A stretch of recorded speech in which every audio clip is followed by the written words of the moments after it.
Hello students, कक्षा 11 भौतिक विज्ञान की ऑनलाइन क्लासेस में आपका स्वागत है।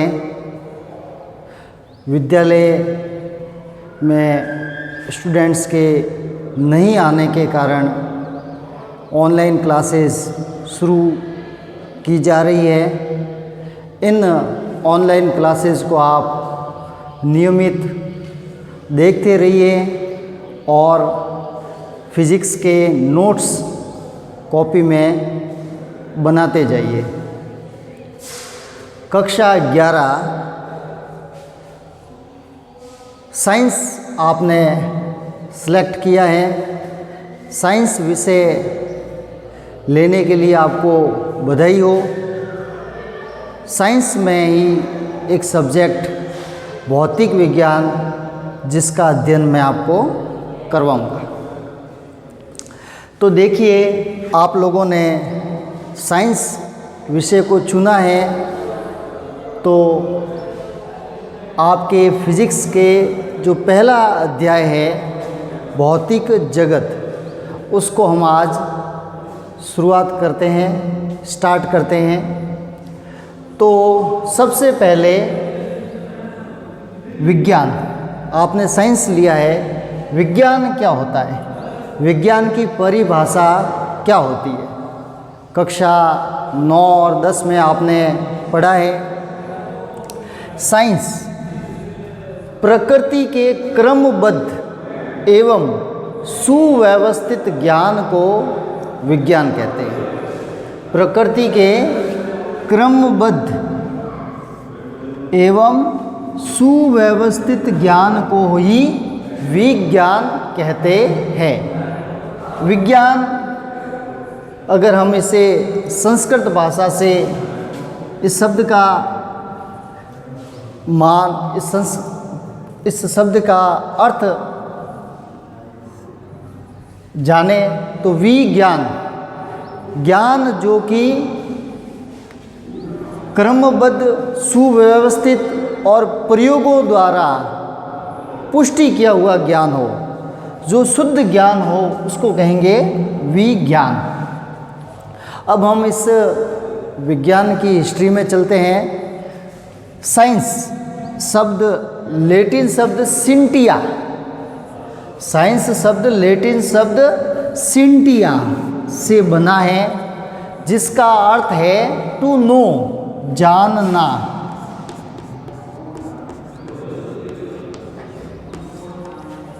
सिंटिया का अर्थ है जानना और सिंटिया से ही बना है साइंस।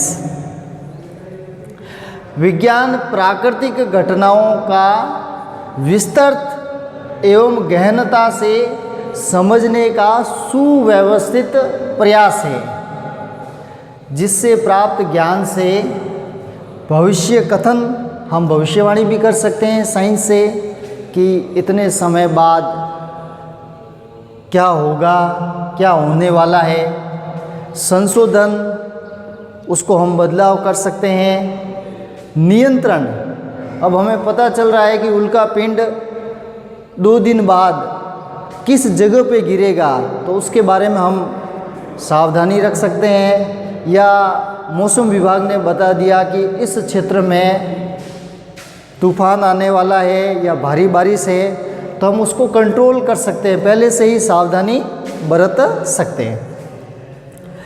सिद्धांत एवं प्रेक्षण का आपस में दोनों का प्रभाव विज्ञान की प्रगति का मूल आधार है। सिर्फ साइंस में सिद्धांत ही नहीं दिए जाते, उनका प्रयोगों के द्वारा प्रेक्षण लेकर उनका सत्यापन भी किया जाता है। यही साइंस के डेवलपमेंट, उसकी प्रगति का मूल आधार है, बेस है। विज्ञान सदैव गतिशील है। विज्ञान में कोई भी सिद्धांत अंतिम नहीं होता है। साइंस में पहले खोज की गई अणु की, अब अणु की और आगे खोज होकर परमाणु की खोज हुई कि पदार्थ की जो न्यूनतम अविभाज्य इकाई है वो परमाणु है। उसके बाद हमें पता चला कि परमाणु में भी नाभिक होता है और जिसमें नाभिकीय कण होते हैं, प्रोटॉन, इलेक्ट्रॉन, न्यूट्रॉन। अब आगे खोज हो रही है कि ये जो प्रोटॉन और न्यूट्रॉन हैं, इलेक्ट्रॉन हैं, ये भी एक अन्य कणों से बने हुए जिनको क्वार्क कहते हैं। तो इस प्रकार साइंस गतिशील है और कोई भी सिद्धांत अंतिम नहीं है, उसका अध्ययन करेंगे और आगे बढ़ता रहेगा। विज्ञान के प्रमुख भाग, अब यहाँ पर मैंने वही भाग लिए हैं जिसका अध्ययन आप यहाँ पे करोगे। साइंस में आप भौतिक विज्ञान, फिजिक्स को पढ़ोगे, रसायन विज्ञान, केमिस्ट्री को पढ़ोगे, जीव विज्ञान, बायोलॉजी को पढ़ोगे। रसायन विज्ञान में फिर आप उसको दो भागों में बांट सकते हो, कार्बनिक रसायन और अकार्बनिक रसायन। जिसमें कार्बन उपस्थित है उसे कार्बनिक रसायन कहेंगे और बाकी के पदार्थ जिसमें कार्बन नहीं है उसको अकार्बनिक रसायन में पढ़ेंगे। उसी प्रकार बायोलॉजी के अध्ययन में आप जंतु विज्ञान और वनस्पति विज्ञान को पढ़ोगे। इसके अलावा साइंस में गणित भी होता है, कृषि विज्ञान भी होता है, लेकिन हम यहाँ पर अध्ययन इनको करेंगे इसलिए हम इसकी ही बात की है। अब आ जाते हैं हमारे सब्जेक्ट भौतिक विज्ञान। फिजिक्स क्या होती है, क्या इसकी परिभाषा है? विज्ञान की वह शाखा जिसमें प्रकृति एवं प्राकृतिक घटनाओं के बारे में अध्ययन किया जाता है, नियम दिए जाते हैं, बनाए जाते हैं, सूत्र दिए जाते हैं, भौतिक विज्ञान कहलाती है। विज्ञान की वह शाखा जिसमें प्रकृति एवं प्राकृतिक घटनाओं के बारे में अध्ययन किया जाता है, भौतिक विज्ञान कहलाती है।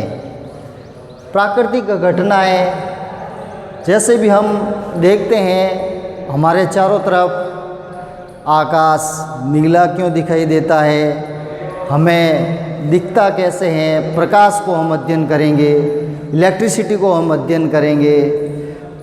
आसपास की जितनी भी प्राकृतिक घटनाएं हैं जो हम देखते हैं उसका अध्ययन हम भौतिक विज्ञान में करेंगे। फिजिक्स शब्द पर हम जाते हैं तो ये एक ग्रीक भाषा का शब्द है जो कि फ्यूसिस से बना है, जिसका अर्थ होता है प्रकृति, नेचर। प्रकृति को जानने का जो विज्ञान है वही है हमारे भौतिक विज्ञान, फिजिक्स। तो इसी प्रकार आप इन ऑनलाइन क्लासों से जुड़े रहिए, नोट्स तैयार कीजिए, समझ में नहीं आए तो अपना फीडबैक भी दीजिए। Thank you.